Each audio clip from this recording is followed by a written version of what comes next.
एक अंग्रेजी में शब्द है मेटाकॉग्निशन। मुझे उसके बारे में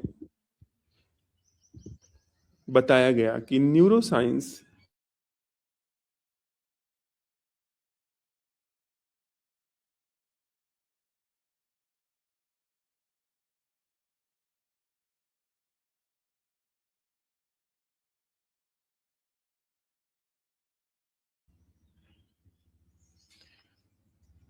मुझे उसके बारे में बताया गया कि न्यूरोसाइंस इतनी विकसित हुई है,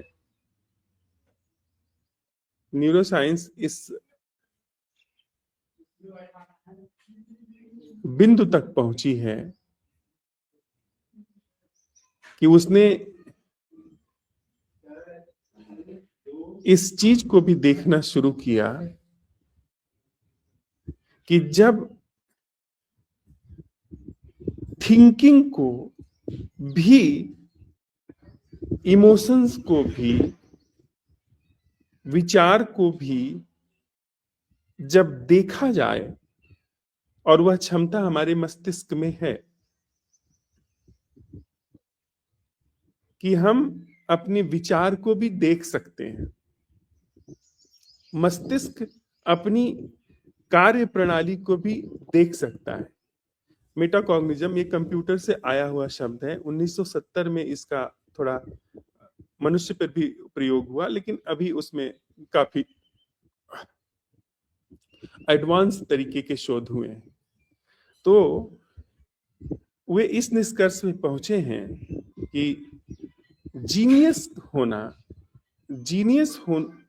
होने की जो कैपेबिलिटी है वो स्मृति से नहीं आती है, वो द्रुत गति से नहीं आती है कि बहुत तेजी से सोचना, बहुत कुछ याद रखना, बहुत चीजों के विषय में तेजी से छांटबीन कर लेना, उससे जीनियसनेस नहीं आती है। जो रियल जीनियस होते हैं उनका सोच विचार बहुत सशक्त हो ऐसा जरूरी नहीं है। जो रियल जीनियसनेस किन्हीं किन्हीं लोगों में पाई जाती है उनमें बहुत कुशल तर्क शक्ति हो ऐसा भी जरूरी नहीं है। उस शोध में ऐसा पाया गया कि जो जो जीनियस होते हैं उनके भीतर उनकी अपनी सोच विचार की जो प्रणाली है, जिस तरीके से उनके इमोशंस उठते हैं, सोच विचार चलता है, जिस तरीके की उनके डर्रे हैं, जिस तरीके का उनका ढांचा है, उसको वो बिना जस्टिफाई किए, बिना कंडेम किए एज इट इज देखने में ऑर्गेनिकली सक्षम होते हैं, जिसकी वजह से मस्तिष्क के पिछले हिस्से में कोई एक ग्रंथि है जो सक्रिय हो जाती है। मुझे ठीक से उसका वैज्ञानिक नाम नहीं पता है, आप विस्तार से जाकर के इंटरनेट पे खोज सकते हैं। वह सक्रिय हो जाती है और उससे कुछ रहस्यात्मक गतिविधियां पैदा हो जाती हैं मस्तिष्क में, जिससे व्यक्ति लीक से हट करके कुछ ऐसा अनूठा देख सकता है, सोच सकता है, समझ सकता है, जो कि प्रचलित ढर्रे में, जो विचार की प्रचलित प्रणाली में पाया नहीं जाता है।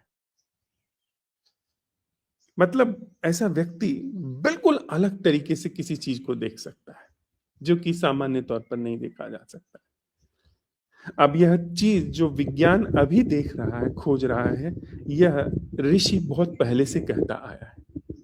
विज्ञान में यह खोजें नए तरीके के विकास को लेकर के इस्तेमाल में लाई जा रही हैं, लेकिन ऋषि इसको किसी इस्तेमाल के क्रम में नहीं, इसको और भी व्यापक तल पर, और भी बड़े धरातल पर देख पाने में सक्षम था।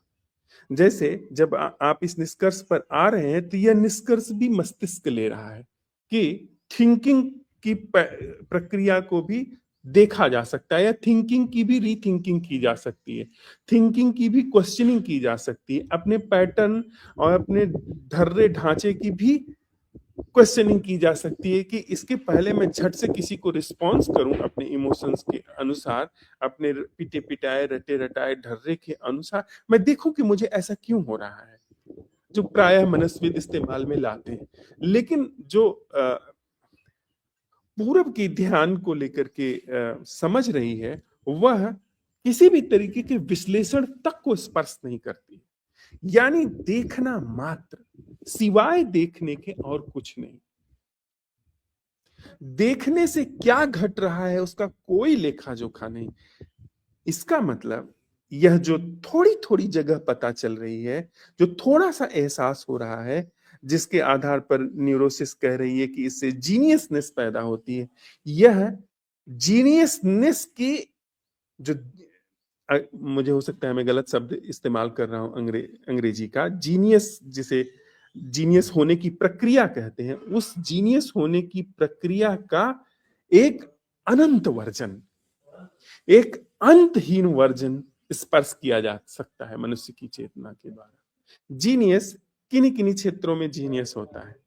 जीनियस शुरू हो सकता है, खत्म हो सकता है, मृत्यु उसकी जीनियसिटी छीन सकती है। लेकिन अमृत छुआ ऋषि ने ध्यान के द्वारा, जब उसने उसके भीतर जो भी कुछ चल रहा है उसको इस तरीके से ऑब्जर्व किया कि उसमें ऑब्जर्वर नहीं रहा।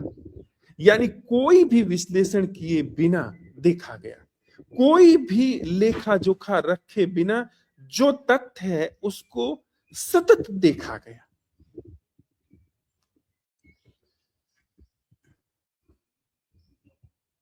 इससे कबीर की एक बात याद आती है, अमृत केरी मोटरी सिरते लीनी धारी, मैं कहूं कि एक हूं, लोग कहें द्वैचारी। कि अमृत की गठरी सिर से उतार करके नीचे साहब हम हमारे सामने कबीर प्रस्तुत कर देते हैं, और कबीर कहते हैं कि वह गठरी अनंत है, अटूट है, अद्वैत है, उसमें कहीं से कोई कमी नहीं है, उसमें संख्याओं का अनंत स्वरूप है, जहां संख्याएं कभी खत्म नहीं हो सकती, ऐसा शून्य है। उसमें लोग कहते हैं कि दो चार, ये दो चार इसमें कुछ मिल जाए, दो चार की तलाश करने में असंख्य खो जाता है, जिसकी कोई लिमिट नहीं हो सकती। विज्ञान जिस तरीके से उस चीज को देख रहा है उसमें भी अभी दो चार देखना है। कबीर कहते हैं वह दो चार नहीं है, वह अनंत है, वह अनलिमिटेड है। यानी ऐसा ऑब्जर्वेशन, ऐसा अवलोकन जो कोई लेखा जोखा नहीं करता, जिसमें कोई निंदा नहीं है, कोई स्तुति नहीं है, वह उस अमृत को स्पर्श कर लेता है, जो कि प्रज्ञा का, इंटेलिजेंस का अगाध सागर है, जिस प्रज्ञा से ऐसे अनंत ब्रह्मांड पैदा हो सकते हैं और समाप्त हो सकते हैं।